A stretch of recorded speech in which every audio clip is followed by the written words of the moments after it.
I wish to make this statement following Ocampo's list, which said that I am one of the suspects, the 6 suspects, the HEC 6. I'm shocked and surprised by the decision of the ICC Chief Prosecutor linking me with the post-election violence of 2007-2008. Ocampo's decision is not based on thorough and professional investigation expected of his high office. Instead, it clearly is informed by the reports attributed to the Kenya National Coalition on Human Rights and the Waki report.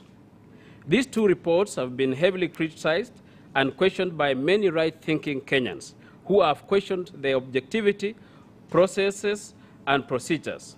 Ocampo should have demonstrated that his investigations were much better and objective. His decision is wanting in a number of ways. 1, I've never ever organized, financed, or participated in any rally that discussed ways of orchestrating violence against my fellow Kenyans.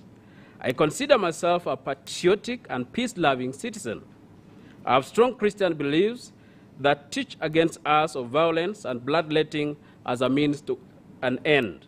2, Mr. Ocampo's list of 6 persons from an apparent 2 sides of political divides is an indicator of a weird criterion of creating grand coalition in criminal responsibility.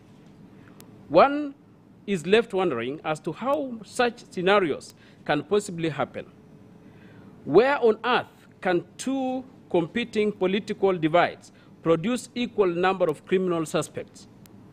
Just because there exists a coalition government of 2 parties sharing power on equal basis cannot mean that any wrongdoing by individuals must be on equal basis. 3, Mr. Ocampo's theory that the violence erupted in Rift Valley and spread to other parts of the country is misplaced.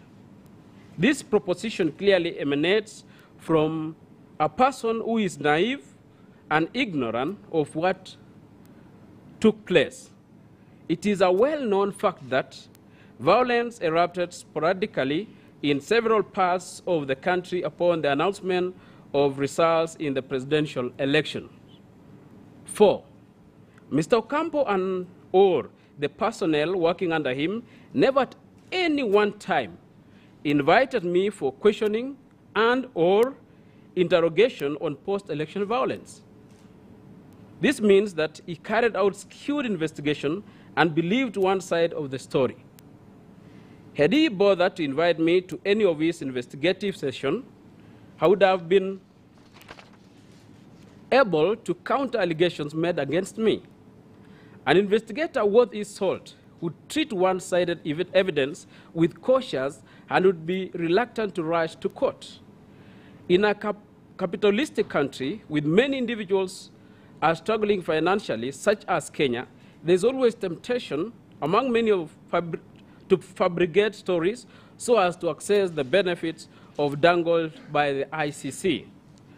5, I believe the prosecutor's bid to convince the judges of court could never see the light of the day. I am innocent of any wrongdoing. My conscience is clear. I never advocated nor supported violence.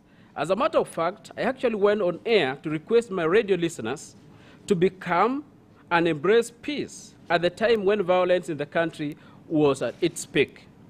Whatever that is aired through my employer's radio station is recorded, thanks to the modern technology.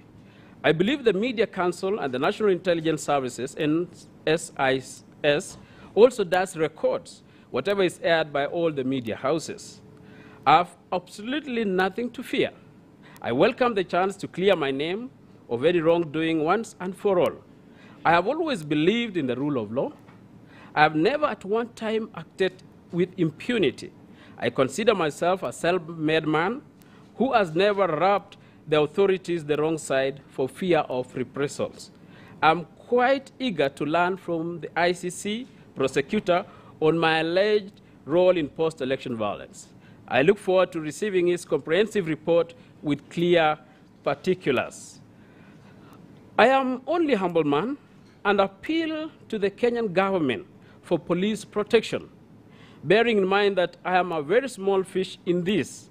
My colleagues are well protected by the virtue of their position in the society.